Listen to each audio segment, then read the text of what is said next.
कहानी एक ऐसे व्यक्ति रमेश की है जो बेहद चालाक और धूर्त था। वह हमेशा दूसरों को धोखा देकर अपना फायदा करता था। अपनी चतुराई से वह हर बार लोगों को मूर्ख बनाकर अपने जाल में फंसा लेता और इससे उसे खूब फायदा होता था। लेकिन एक दिन उसकी चालाकी ही उसके लिए मुसीबत बन जाती है। रमेश एक छोटे से गांव में रहता था। वह अपनी मीठी बातों और चतुर दिमाग से लोगों को ठगता और उन्हें अपने जाल में फंसा लेता। गांव के लोग जानते थे कि रमेश से बचकर रहना चाहिए, लेकिन फिर भी उसकी बातें इतनी लुभावनी होती थी कि लोग फंस ही जाते थे। अरे, आप लोग मेरे दोस्त हो। मैं तो बस आपकी मदद करना चाहता हूँ। मेरे पास एक शानदार बिजनेस आइडिया है जिसमें हमें बिना कुछ किए पैसे मिलेंगे। रमेश की बातों में कोई बात तो है, क्यों न इसे एक मौका दिया जाए। रमेश की चालाकी से गांव के लोग उसकी बातों में आ जाते और वह उनसे पैसे ऐंठ लेता। धीरे धीरे रमेश ने अपनी चतुराई से काफी पैसा कमा लिया था, लेकिन उसकी लालच खत्म नहीं हो रही थी। गांव में नई योजना। एक दिन रमेश ने गांव में एक नई योजना बनाई। उसने कहा कि वह एक बड़ा व्यापार शुरू करने जा रहा है, जिसमें निवेश करने पर सभी को दोगुना मुनाफा होगा। लोग उसकी बातों में आ गए और उसे पैसे दे दिए। यह योजना सभी को अमीर बना देगी। बस थोड़ा सा निवेश करें और देखिए पैसा कैसे दोगुना हो जाता है। लोगों ने अपनी मेहनत की कमाई रमेश के हवाले कर दी, लेकिन रमेश ने सारा पैसा खुद के मौज-मस्ती में खर्च कर दिया। लोग जब मुनाफा लेने पहुँचे तो रमेश ने उन्हें टाल दिया। रमेश, तुमने कहा था कि हमारा पैसा दोगुना होगा, अब क्या हुआ? थोड़ा धैर्य रखो, व्यापार में समय लगता है, सब सही हो जाएगा। रमेश ने लोगों को लंबे समय तक बहलाया और किसी तरह उन्हें शांत कर दिया। शहर का सफर और बड़ी योजना। रमेश अब गांव में पकड़े जाने के डर से शहर चला गया। वहाँ उसने एक नई योजना बनाई और वहाँ के भोले भाले लोगों को भी अपने जाल में फंसाने लगा। शहर के लोग उसे नहीं जानते थे, इसलिए वे आसानी से उसकी बातों में आ गए। मैं गांव का बड़ा व्यापारी हूँ। अगर आप मेरी योजना में पैसे लगाएंगे तो आपको बड़ा फायदा होगा। शहर में भी रमेश ने अपनी चालाकी से लोगों का पैसा ऐंठना शुरू कर दिया। वह खुद को एक सफल और ईमानदार व्यापारी बताता और लोग उसकी बातों में आकर निवेश कर देते। रमेश की चालाकी का अंत। रमेश की चालाकी आखिरकार उसके गले की फांस बन गई। एक दिन शहर के एक बुजुर्ग व्यक्ति मोहनलाल, जो खुद भी एक पुराने व्यापारी थे, रमेश के पास आए। उन्होंने रमेश की योजना सुनी और समझ गए कि यह सब एक धोखा है। बेटा, तुम्हारी बातें सुनकर लगता है कि तुम एक होशियार इंसान हो, लेकिन क्या तुम सच में लोगों का भला कर रहे हो या बस उन्हें मूर्ख बना रहे हो? नहीं अंकल जी, मैं तो सबका भला चाहता हूँ। यह योजना सभी को फायदा पहुँचाएगी। मोहनलाल ने रमेश की बातों पर विश्वास करने का नाटक किया और उसमें पैसा निवेश करने का दिखावा किया। फिर उन्होंने चुपचाप पुलिस को इसकी जानकारी दे दी। रमेश की गिरफ्तारी। रमेश को पता भी नहीं चला कि उसके खिलाफ जाल बिछाया जा चुका है। एक दिन जब वह अपने तथाकथित कार्यालय में लोगों से पैसे ले रहा था, पुलिस ने वहां छापा मारा और रमेश को रंगे हाथों गिरफ्तार कर लिया। बहुत हो गया तुम्हारा खेल। तुमने लोगों को बहुत लूटा है। अब तुम्हें कानून का सामना करना होगा। रमेश की सारी चालाकी बेकार हो गई। उसे जेल भेज दिया गया और उसकी सारी संपत्ति जब्त कर ली गई।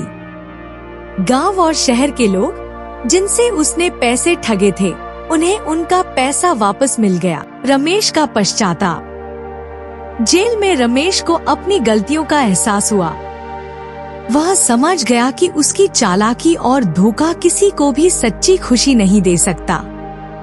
अब वह पछता रहा था कि उसने अपने जीवन में सिर्फ लोगों को धोखा ही दिया। अगर मैं अपनी चतुराई को सही रास्ते पर लगाता तो आज मेरे पास इज्जत और सच्चे दोस्त होते। मैंने बस अपना और दूसरों का जीवन बर्बाद किया। रमेश ने जेल में रहते हुए अपने जीवन को बदलने का संकल्प लिया। अंत और सीख। कहानी का अंत रमेश के पश्चाताप के साथ होता है। वह अपनी सजा काटकर बाहर आता है और एक ईमानदार जीवन जीने का फैसला करता है। वह अब गांव के लोगों को अपनी कहानियों से सीखने के लिए प्रेरित करता है कि चालाकी और धोखा कभी भी स्थायी सफलता नहीं दे सकते। सीख। चालाकी और धोखा देने से केवल अस्थायी लाभ होता है, लेकिन अंत में इसका परिणाम बुरा ही होता है। ईमानदारी और मेहनत ही असली सफलता की कुंजी है। लोगों का विश्वास सबसे बड़ी पूंजी है, जिसे कभी धोखा नहीं देना चाहिए। इस कहानी से हमें यह सीखने को मिलता है कि चाहे आप कितने भी चालाक क्यों न हो, सच और ईमानदारी का रास्ता ही सबसे अच्छा होता है। किसी को धोखा देकर पाई गई खुशी और पैसा कभी स्थायी नहीं होता। रमेश की नई शुरुआत। जेल से रिहा होने के बाद रमेश ने खुद को पूरी तरह बदलने का फैसला किया। वह गांव लौट आया, जहां लोग उसे देखकर चौंक गए। कुछ लोग अब भी उस पर भरोसा नहीं कर पा रहे थे, लेकिन रमेश ने हार नहीं मानी। उसने अपनी गलतियों को स्वीकार करते हुए गांव वालों से माफी मांगी और एक नई शुरुआत करने की ठानी। मैं जानता हूँ कि मैंने आप सबका भरोसा तोड़ा है। मैं आपसे माफी मांगता हूँ। अब मैं ईमानदारी से जीना चाहता हूँ और गांव के लिए कुछ अच्छा करना चाहता हूँ। गांव वाले पहले तो हिचकिचाए, लेकिन रमेश के बदलाव को देखकर धीरे धीरे उसे एक और मौका देने के लिए तैयार हो गए।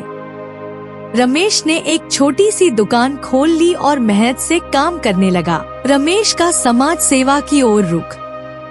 रमेश ने सिर्फ खुद को ही नहीं बदला, बल्कि समाज के लिए भी काम करने लगा। उसने गांव में शिक्षा और ईमानदारी का प्रचार प्रसार करना शुरू किया। वह गांव के युवाओं को समझाने लगा कि चतुराई और धोखा देना कभी भी सही रास्ता नहीं होता। मैं भी कभी तुम्हारी तरह था, बस तुरंत पैसे कमाने के चक्कर में था। लेकिन अब मैंने सीखा है कि मेहनत और ईमानदारी ही असली सफलता है। अगर तुम सच्चाई के रास्ते पर चलोगे तो कोई तुम्हें हरा नहीं सकता। रमेश की बातें लोगों के दिलों को छूने लगी। उसने गांव में एक छोटा पुस्तकालय भी खोला, जहां बच्चे और युवा पढ़ने के लिए आने लगे। ग्रामीण उद्यमिता केंद्र की स्थापना। रमेश ने अपने अनुभवों का इस्तेमाल करते हुए गांव में एक उद्यमिता केंद्र स्थापित किया, जहां लोगों को छोटे छोटे व्यवसाय शुरू करने के लिए मार्गदर्शन और प्रशिक्षण दिया जाता था।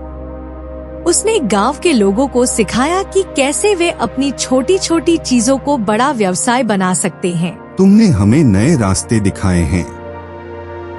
अब हम भी अपने पैरों पर खड़े हो सकते हैं। रमेश ने लोगों को स्वरोजगार के लिए प्रेरित किया और गांव के कई लोग जो पहले बेरोजगार थे, अब अपनी मेहनत से कमाने लगे।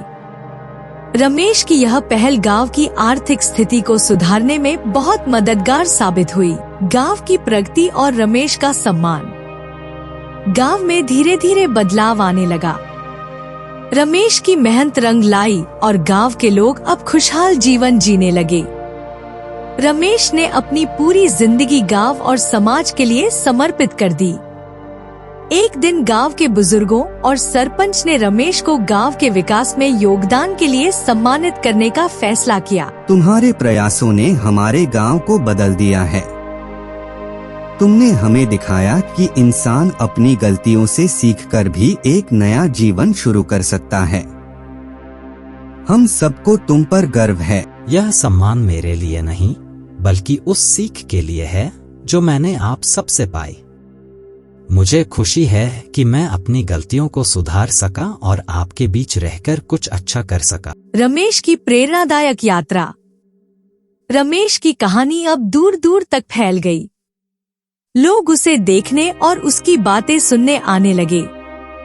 वह समाज के लिए प्रेरणा का स्रोत बन गया। रमेश ने अपने जीवन को एक मिशन बना लिया और गांव-गांव जाकर लोगों को ईमानदारी और मेहनत का महत्व बताने लगा। उसकी कहानी हर किसी को यह संदेश देती थी कि कोई भी व्यक्ति चाहे कितनी भी गलतियां कर चुका हो, वह हमेशा अपने जीवन को बदल सकता है। रमेश की चतुराई अब लोगों के लिए मार्गदर्शन बन गई थी। रमेश का विरासत। रमेश ने अपनी बाकी जिंदगी समाज सेवा में लगा दी। वह कभी भी अपनी पुरानी गलतियों को नहीं भूला और हमेशा दूसरों को यही सिखाता रहा कि सच्चाई और ईमानदारी का रास्ता ही सही है। उसके प्रयासों से गांव में शिक्षा और व्यापार का माहौल बना और गांव एक आदर्श गांव बन गया। रमेश ने यह साबित कर दिया कि सच्चा बदलाव अंदर से शुरू होता है और हर कोई, चाहे वह कितना भी गुमराह क्यों न हो, सही दिशा में चलकर अपनी जिंदगी को बेहतर बना सकता है। सीख। गलतियां करना इंसानी है, लेकिन उनसे सीखकर खुद को बदलना महानता है। चतुराई और धोखे से कुछ समय के लिए लाभ हो सकता है, लेकिन स्थायी सफलता के लिए ईमानदारी और मेहनत ही जरूरी है। एक इंसान का परिवर्तन पूरे समाज को बदल सकता है, बस उसे एक मौका देने की जरूरत होती है। रमेश की कहानी हमें यह सिखाती है कि जीवन में चाहे कितनी भी बड़ी गलती क्यों न हो, इंसान अगर ठान ले तो वह अपनी और दूसरों की जिंदगी बदल सकता है। ईमानदारी, मेहनत और सेवा का रास्ता ही सही मायनों में सच्ची सफलता की ओर ले जाता है।